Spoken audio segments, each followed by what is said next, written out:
Qu'est-ce qui vous rend acceptable devant Dieu? Donc, Seigneur, vous devez me laisser entrer parce que j'allais à l'église. Vous savez, la veille, je venais juste d'être baptisé. Vous savez, moi, je suis une bonne personne. Hein? Je ne fais pas de mal aux gens. Tout le monde du quartier m'aimait. Tout le monde disait que j'étais vraiment une bonne personne. Vous savez, moi, j'étais gentil et généreux avec les gens. Il n'y a personne qui venait me demander quoi que ce soit à la maison. Je ne donnais pas. Je donnais aux pauvres, généreusement. Vous savez, Seigneur, je fais tout pour ne pas pécher. Je fais tout pour ne pas t'offenser. Et d'ailleurs, ce jour-là, je crois que j'avais tout fait. Et tu ne peux même pas voir quelque chose de mal ce jour-là. J'étais dans la chorale. Mais moi, je faisais partie de l'église Les Phares. Écoutez, moi, je ne suis pas un menteur, je ne suis pas un voleur. Vous voyez, je ne suis pas un violeur, je ne suis pas un impudique. D'ailleurs, vous voyez, moi, je suis une jeune fille, je me suis gardée. Je n'ai jamais été enceinte. Je n'ai jamais connu d'homme. Vous savez, je jeûne une fois par semaine. C'est pas tout le monde qui jeûne une fois par semaine. Hein. Moi, je jeûne une fois par semaine. J'ai pris matin, midi, soir. J'ai lu ma Bible et je connais tout depuis Genèse 1 jusqu'à Apocalypse. Vous savez, Seigneur, j'ai fait beaucoup de miracles pour toi. J'ai beaucoup sacrifié pour ton évangile. Hein. Tu sais, moi, au travers moi, beaucoup de mes amis sont devenus des chrétiens. J'ai évangélisé, beaucoup de gens sont venus. Et des gens comme moi, vous savez, Seigneur, moi, j'étais pasteur.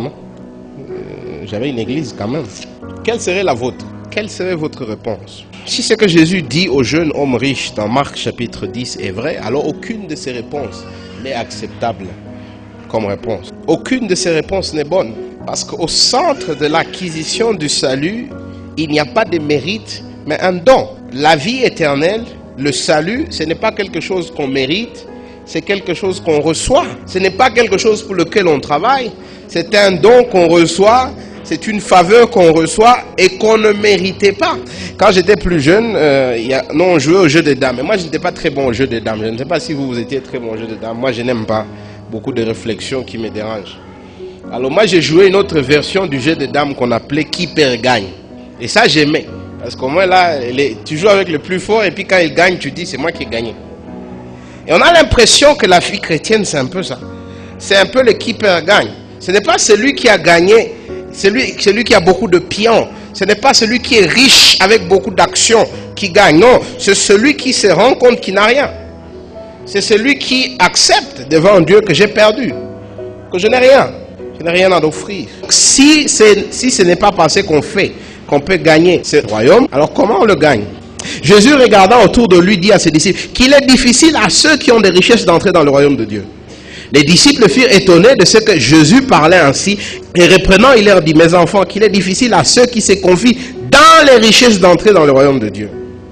Il est plus facile à un chameau de passer par le trou d'une aiguille qu'à un riche d'entrer dans le royaume de Dieu. Les disciples furent encore plus étonnés et ils se dirent les uns aux autres, et qui peut être sauvé?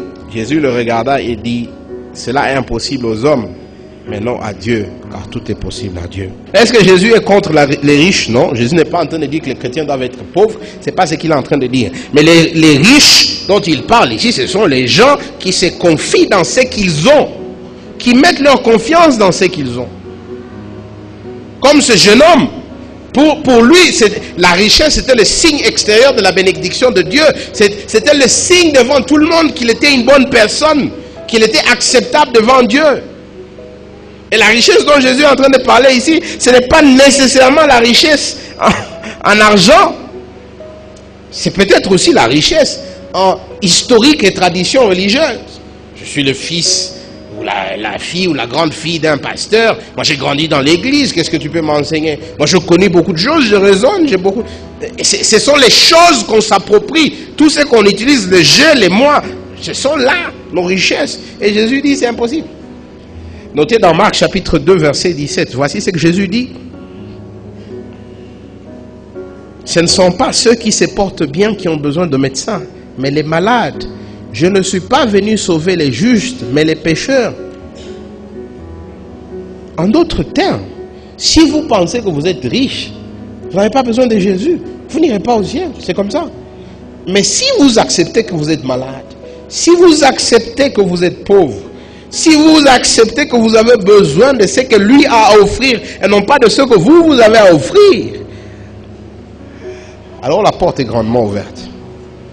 Alors la croix, c'est-à-dire sa mort et sa résurrection, ont un sens pour vous.